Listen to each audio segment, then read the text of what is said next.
DMF. I am your host, Justin Yance. This is episode 68. And I'm going to be talking a little bit about, just things going on. I'm going to talk about the books I read. I'm going to talk about the film The Little Things. I'm going to talk about the film A Doll's House. I'm going to talk about WandaVision, episode 7. Actually, no, episode 8. Politics. And we're going to end with a quote. So stay tuned.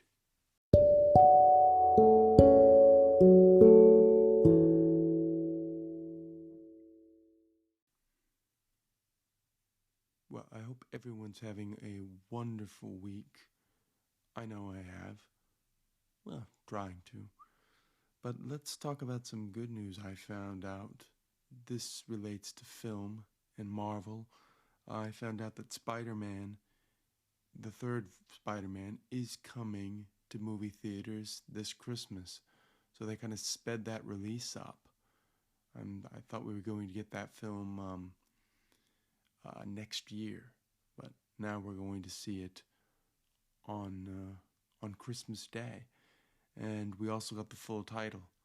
It is called Spider-Man No Way Home, which is interesting because the first Spider-Man with Tom Holland was called Spider-Man Homecoming.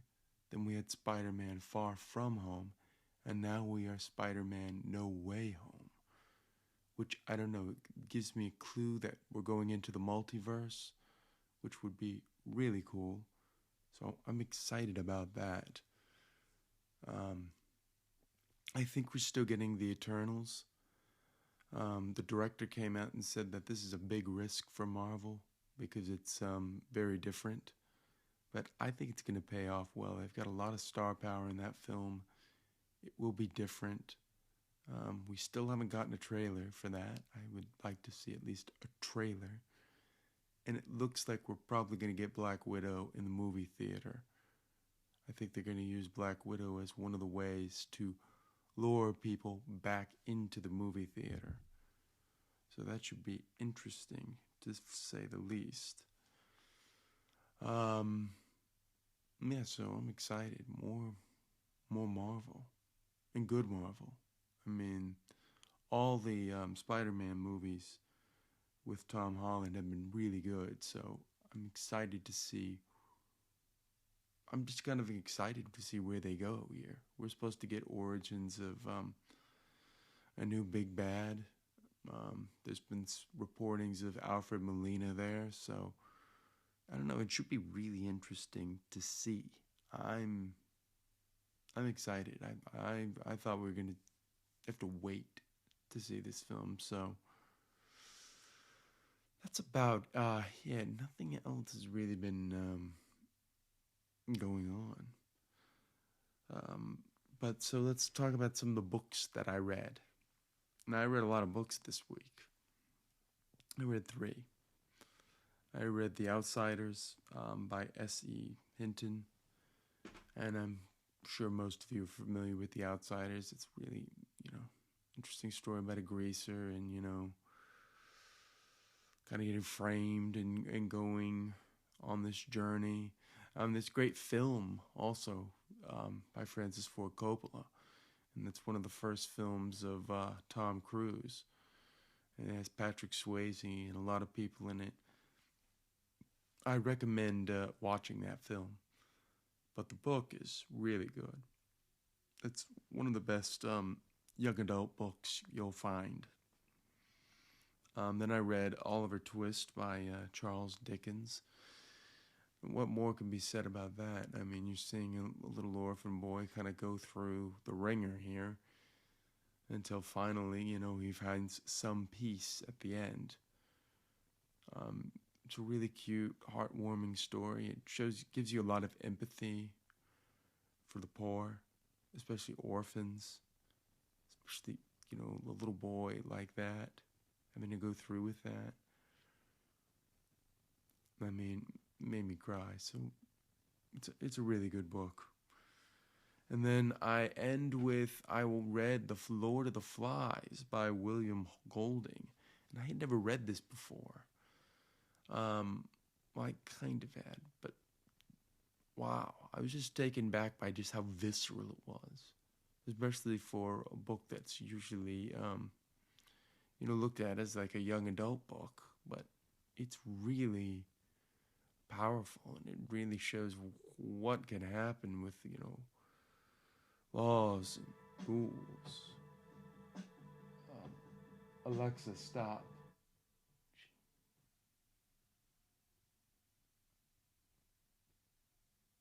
I have no idea what just happened, but yeah, music just came back on.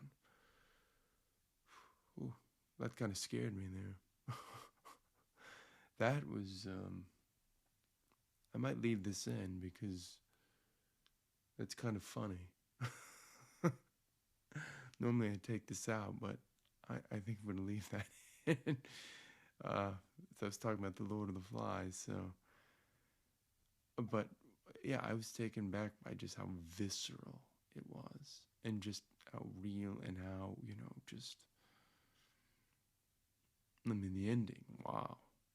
It just didn't see that coming. It's just shows, in some ways it's kind of like the Fight Club of young adult novels. Now, they've had several films of this, but it's a great book. All three of these books are great books. Go read them. I really enjoy them. I was taken back by how much I really enjoyed them. And when we come back, I'm going to talk about the films I watched.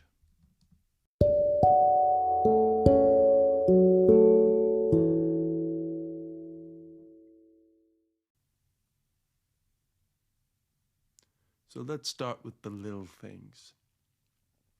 I finally got a chance to go and watch this before it leaves HBO Max. And I was not disappointed. I thought this was a great film. I thought it really showcased a lot of great acting and a lot of great things in the film. So this is a film that took a while to be made into a film. Well, let me run down the people in it. It was directed by John Lee Hancock. The actors in it are Denzel Washington, Rami Malek, Jared Leto, or Jared Leto. I've always said Jared Leto, but I don't know. I don't know which is the correct one. And the music was done by Thomas Newman. So let's talk about it. This movie took a while to get made. It was kind of in, as they say in the business, development hell for a while there. At one point, Spielberg was going to make it.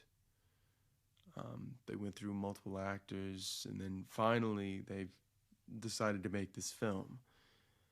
And it's really interesting. It kind of invokes a lot of, when I was watching it, it reminded me a little bit of Seven, kind of that mystery element to it.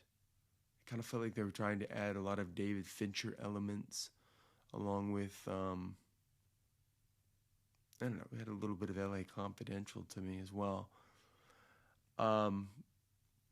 But it's a really interesting film because you just don't see it going that way, where it goes.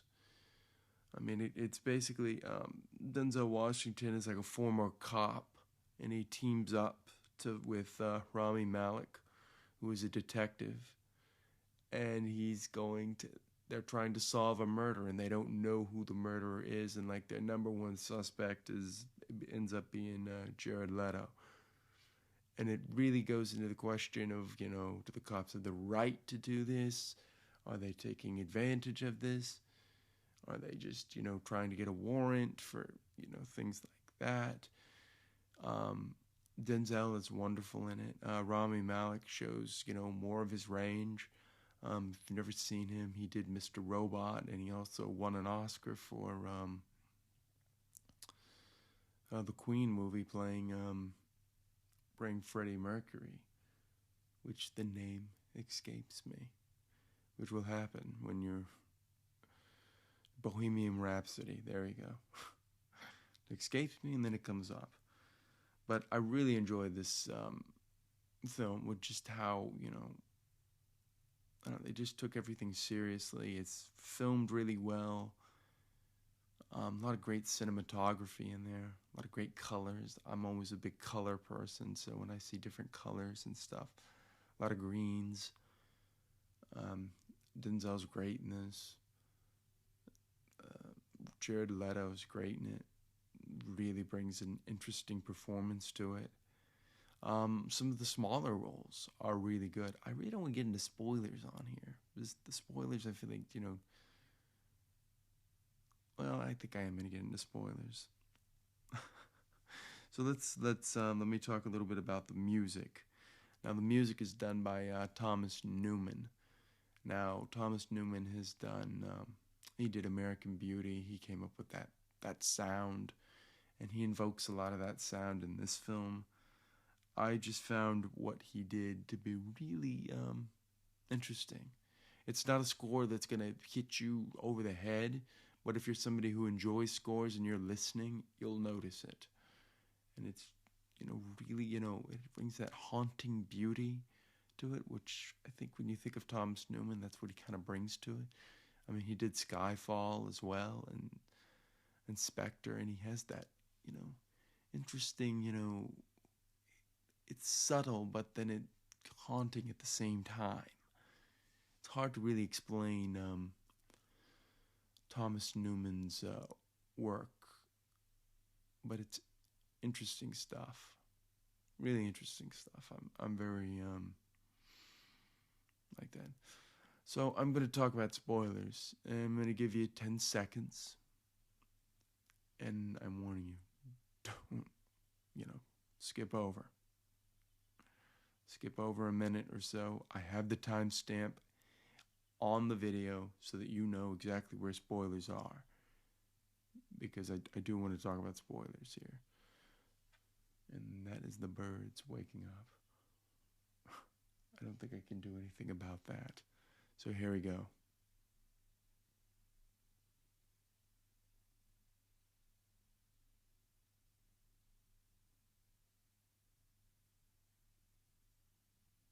Okay, that was a little bit over 10 seconds. The ending. Wow. I did not see that coming. I did not see him, Rami Malek, accidentally hitting Jared Leto, and then him being set about, released, and Denzel Washington saving him, and then at the end he sends him a hair clip to put him out of his misery, to make him stop thinking that, he did the wrong thing. Because the same thing happened to Denzel Washington's character. So they both, it's kind of like he's paying it forward. He's like, I'm not going to let this happen to him, because I know what he went through in his search for justice. So that was, yeah. So that's enough about spoilers. I just like that. I really like that ending. I thought it was really, I didn't see that coming. And I should have seen it come, but, really interesting. Let's talk about A Doll's House. Now, my acting coach told me about this, told me to watch this. This is A Doll's House from, I believe, 1973. Or no, it's 1981, I believe. No, sorry, it's 1973. And this is a film that's directed by Patrick Garland. And this is, it's based off of, Ibsen's play. I think a lot of people have probably seen A Doll's House and know the story. The actors in it are Claire Bloom, Anthony Hopkins, Rafe Richardson, Denholm Elliott, Edith Evans, Anna Massey, and the music is done by John Barry. And see, I had never actually read A Doll's House. Now, I'd read a lot of Ibsen, other Ibsen plays, but I never really sat down and read a Doll's House. I've seen some of the scenes played out in acting class, and I was really, it, wow, just really interesting acting. That just we call that acting of status. They keep reclaiming their status. Like one person sits here and then they try to come up to this point, and that just fighting for status. And it really showcases, the feeling of what it was like in that, that Soviet, cold weather world where, if you ended up becoming poor, it just was the end of your world. And I think this is some of Anthony Hopkins' best work as an actor. I had never seen him so real and so visceral. It's that word again. I keep saying visceral, but it works for this. He's so real. I don't think I can do anything about the birds. I was not expecting the birds to wake up at this point in time. So I apologize for that. I will not record at this time again because of the birds. But I think we're just going to have to bear with it. But Anthony Hopkins, wow.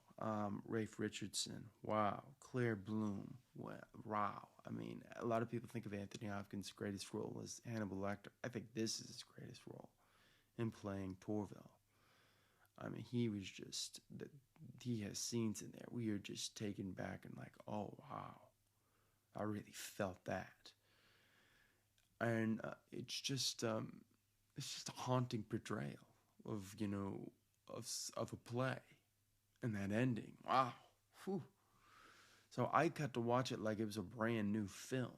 And I was just on the edge of my seat. And I could not, Edith Evans, I mean, all these, like, great actors just really, just one-upping each other. The only people that can do that really are, British actors, where they just really own the language. And this is a film, it's a play on language. I mean, when you have really great language and really great writing like that, it's all there for you. And you just got to act. And they just acted. And it was seamless and it was beautiful. And I really can't say enough great things about it. I recommend watching it. It's on YouTube. Go watch it on YouTube. It's free.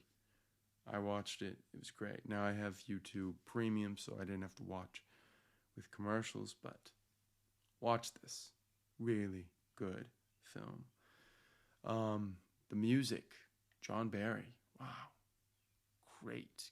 John Barry, did a lot of the James Bond films, and they just have that, he's just got that haunting, little melodic notes. It almost feels like a theme, like I planned this with the music, but no, I mean, it's that haunting jingle that just, almost looking at a painting, and then you're going in and saying, oh, wow, the family is not normal and happy. They are frustrated. And it's rough, and they're not happy. So in some ways, I look at this play as like the destruction of the family. The destruction of a marriage. Really good. I don't think you'll ever see a play like that or film like that again. Certainly a play like that. I mean, this play has stood the test of time, and it's because it really deals with real emotional elements. So I recommend watching that. I'm not even going to go into spoilers. It's Ibsen. Go watch it. I'll tell you what, actually, I am going to go into spoilers. 1, 2.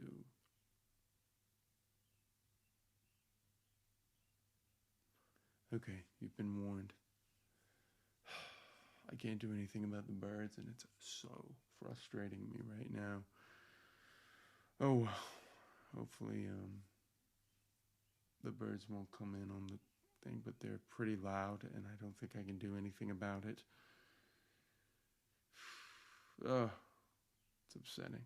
But the ending, wow. Wow, wow, wow, wow, wow. When Torvel, attacks his wife, he thinks his world is over. And Claire Bloom has the realizations like, I can't live here anymore. I've never been happy. I gotta leave. And he's like, but you're my wife. You can't leave. He's like, nope, I'm leaving. And I'm leaving the children. And Edith Evans is a character who, is kind of like her destiny of what Claire Bloom doesn't want to become. So all these great foreshadowing elements, and Rafe Richardson, who's in love with her and comes on to her and reveals that he loves her.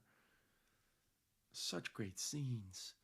But the scene where, where he thinks his career is over, Anthony Hopkins' Torval, where he's almost just about ready to pass out, it feels like. And he's clutching his heart like he's gonna die. I was on the edge of my seat with him. Just great stuff. So that's all I'm going to say about spoilers. Go watch this film, read this play, enjoy it. And when we come back, I'm going to talk about WandaVision.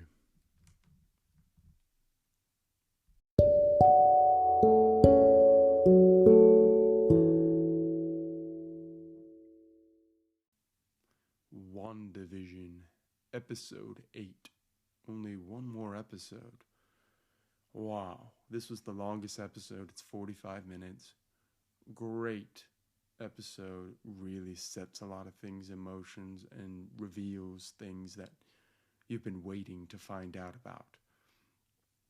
So there's no way to talk about this without spoilers, so you have been warned. Here come the 10 seconds.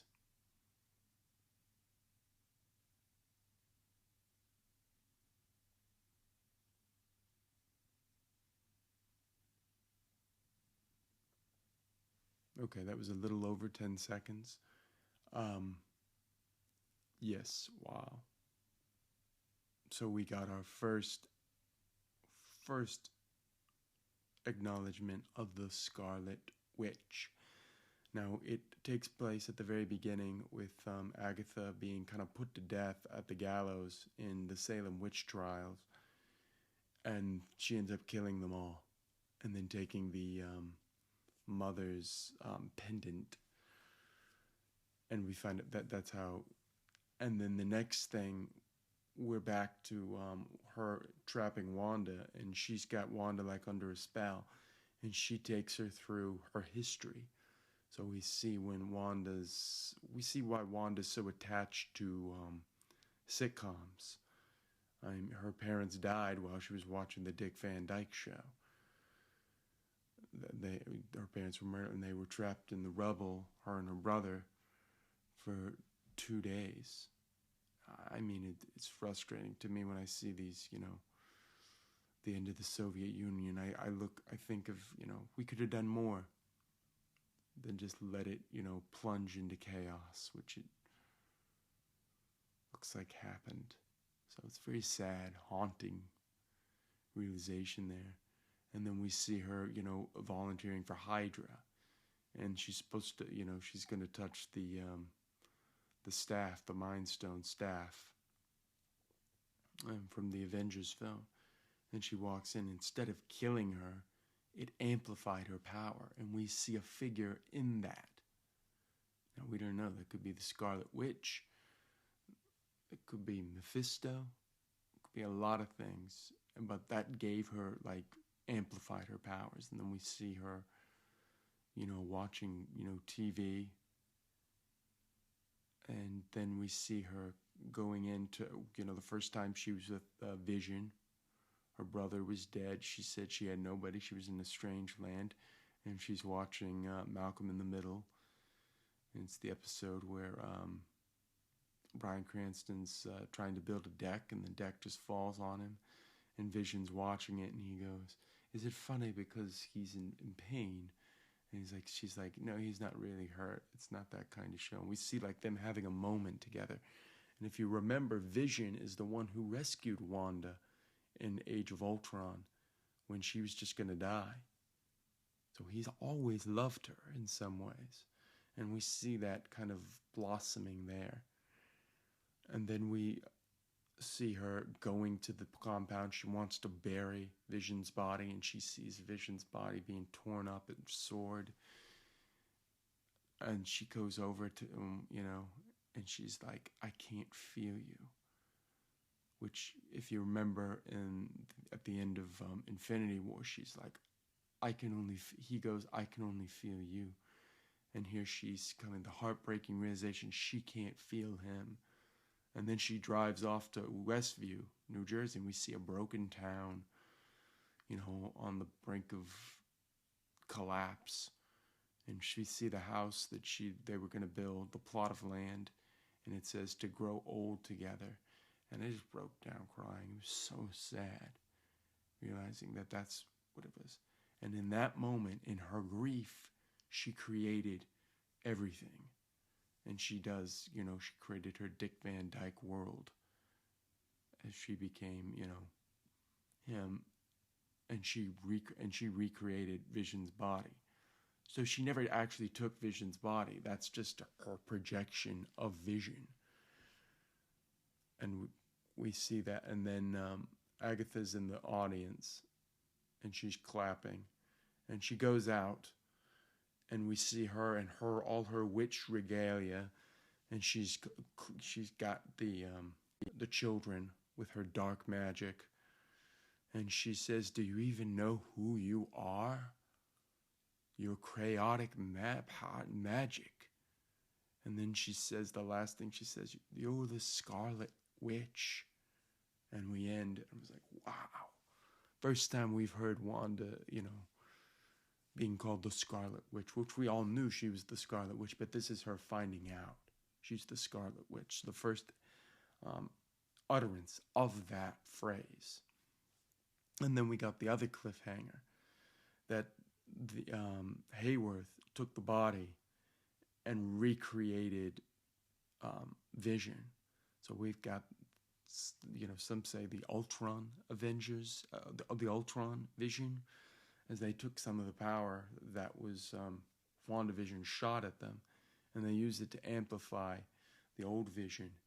So Hayworth has his own vision. So I think the two Visions are going to go to battle next week. Maybe we get Doctor Strange. Maybe we get Mephisto. Who knows? But really interesting stuff. This was a really cool episode that really built a lot of things together. And it takes 45 minutes, but I think we only have one more episode, and that's coming up. And then we go on to Winter Soldier and Falcon, which should be good. And then Loki. But I was really impressed with this episode. Really good storytelling, heartbreaking stuff, which we all knew that the WandaVision story is a heartbreaking story. It didn't end well for Wanda Maximoff, as she is in a very dark place right now.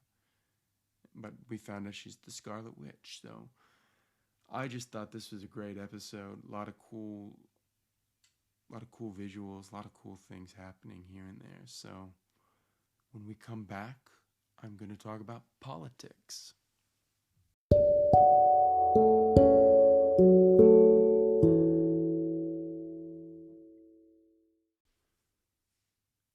Okay, so let's talk a little politics here. Still no stimulus checks, and it's March. Now, they have voted on the House, now hopefully the Senate, but now the big fight is to keep the minimum wage. And unfortunately, the parliamentarian said that we should take that out. The Byrd Rule, which we never heard the Byrd Rule when we had the tax cuts for Trump. So it's just frustrating that they're going to set on this, because the White House can overrule this. And basically what it says is that they don't want to raise the minimum wage. So they're trying to take that out. So progressives are fighting this, and this is the fight to fight. They need to put everything into it. Do not let Biden get away with just not raising the minimum wage, because if we don't do this now, it's not going to get done. And this is something that we promised. Now, they've already backed off on $2,000 checks. It's now $1,400 checks. There's a lot of good stuff in this bill, but we need to get that. That needs to be fought for. So that to me is frustrating, watching them kind of back off on this and watching Biden and Kamala Harris not take this, not overrule this. And if Bernie Sanders doesn't fight this, then he has shown once again that he could never be president. Because if he can't do this when he's the head of the budget committee and the Senate, I don't know what else. I don't know what else to say. This needs to be fought for. I don't want another bill to vote for. This is the bill. Make them do it. We need to raise the minimum wage. And I think in South Carolina, it's like $2. It's ridiculous. And unfortunately, $15 is not even a living wage for most states. So it's not really what it needs to be. What we need to do is raise the minimum wage to a living wage, which nobody's doing. Now, Mitt Romney and Tom Cotton presented a minimum wage increase of $10 over 5 years, which is insane. That doesn't do anything.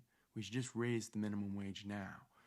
And people are saying, well, some companies will go out of work or whatever. That's why you raise it to a living wage in all the states. Now they're saying that they might sue the bigger companies for not paying for them. It's like, just put it in the bill. Keep it in there. I hope Pelosi fights for this. I hope they continue to fight for this. Don't just let this go out the window. This is the fight to have. And I hope we fight for it. And don't just let Biden and his, in some ways, this to me is a conservative move. And I don't like it. We need the $15 minimum wage. There's a lot of great stuff in that COVID bill, but I was watching, Bill Maher, and he was talking. He had a guest on from the New York Times, and he said the problem with government is when you become in power, there's so many roadblocks that you can't really make any changes.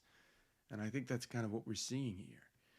We're so guarding against doing anything that, the next administration can't do anything. And it's like, if we're not going to let government do anything, then what's the point of electing government? And people just lose faith in it and go, well, I just don't care about the process at all.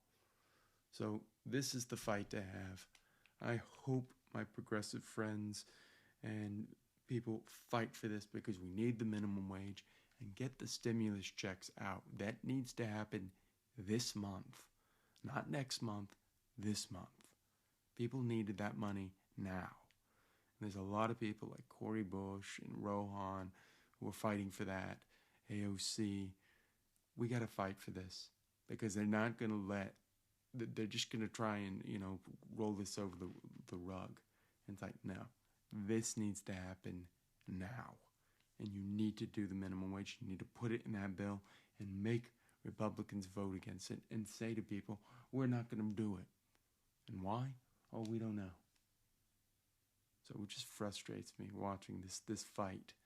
Because it's like they don't want to do that. And MSNBC's not talking about it. And CNN's not talking about it. They're kind of rolling this under the hood and bring up the Jamal Khashoggi thing, which is important to know. Now that we know that, MBS knew about it, which we all had our suspicions that that's what was going on. But now we have it known. So that's good. But the minimum wage is important. And this needs to change. And Biden needs to be pushed on this. And I'm hoping that this is the fight that we're going to win. Because it needed to be increased in Obama's term, and he didn't do it then. And the next thing he needs to do is he needs to legalize marijuana and stop saying, well, we need to do more study. Okay, we need to do study, but it needs to be legalized so people can do it, so we can actually know what's in it. So that's what I've got to say about the Democrats. Now let's talk about the Republicans. CPAC is this weekend, and today Donald Trump is going to give his first speech since leaving office. And I think a lot of us know what he's going to do. He's going to call himself the presumptuous nominee, and nobody's going to argue with him. And he's going to do that. And they've got this statue called Nebuchadnezzar. And all I can think about is, these are all the Bible people. Did they miss the part in the Bible where they said don't worship a golden calf? Well, that's exactly what you're doing. You're worshiping a golden calf. It's unbelievable that, the people that presume to be Christian and so religious are so quick to jump on a calf.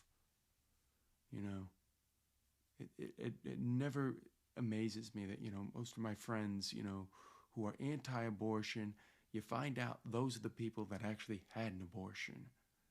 Those are the people that have been divorced more times than anything. The people that proclaim all these things and then they do that.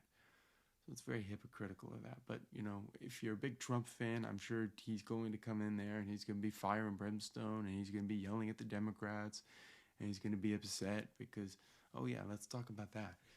This was a good news. His tax returns have been turned over to the New York State.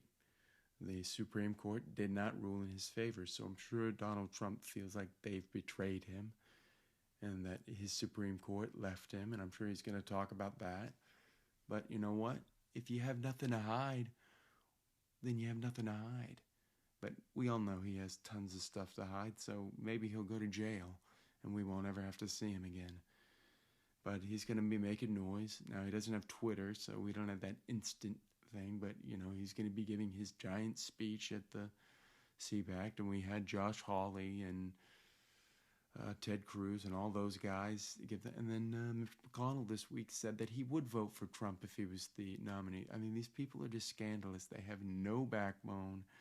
It doesn't matter what happens. They're going to always take it. It reminds me of Nazi Germany. When you look at those speeches, all you have to do is change the name, make America great to make Germany great, and you can see it. I mean, they went from the Weimar Republic to the Third Reich, which is scary. And it could happen here, so we need to always be wary of it.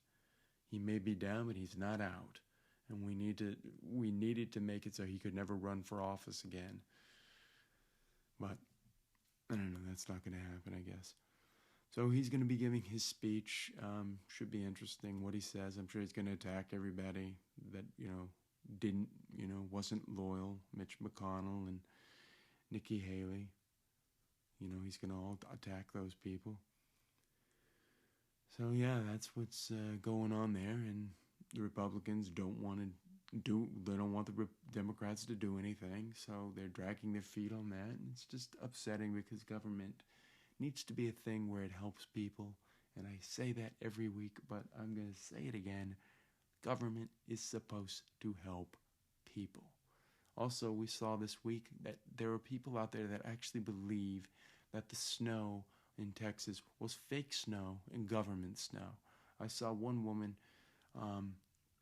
blow drying the snow and saying, see, it's not real. It's like, that is snow. Do they actually think that there's a satellite up there that controls the weather? I mean, why would they want to cost billions of dollars in damage? If we can control the weather, we would send a blizzard to Iran. Also, we did airstrikes on Syria this week. So we broke international law. That didn't take long. And that's another thing I'm not happy with Biden. So a lot of things I'm not happy with Biden this week. And it's just getting scraped over the rug because CNN and MSNBC aren't talking about it, and even Fox News isn't really talking about it. I watched Megyn Kelly. She talked about how the woke culture is out of control, and I agree with her. She said her son was being told to send letters to change the names of the Cleveland Indians. Like, that's not something kids need to be doing. So I agree with her on that. But, yeah, when you've got people who think snow is fake, I don't know what to say. I mean, if we could control the weather, we would probably do it to, North Korea. Not here. But people are so in the conspiracy theory mindset that they think that there is fake snow out there. I just don't know what to say anymore. But hopefully this week will be a better week in politics. I'm going to end with a quote. And this is a quote I made. It's something that you probably heard before, but I'm saying it. This is something I came up with. Could be somebody might have claimed credit to this, but and if that's true, give them all the credit. But so far, this is mine. Be the best you can be. And what that says is be the best you can be. Do the best you can do now. Don't wait. Do it. Don't wait to be motivated. Get out there and do it now.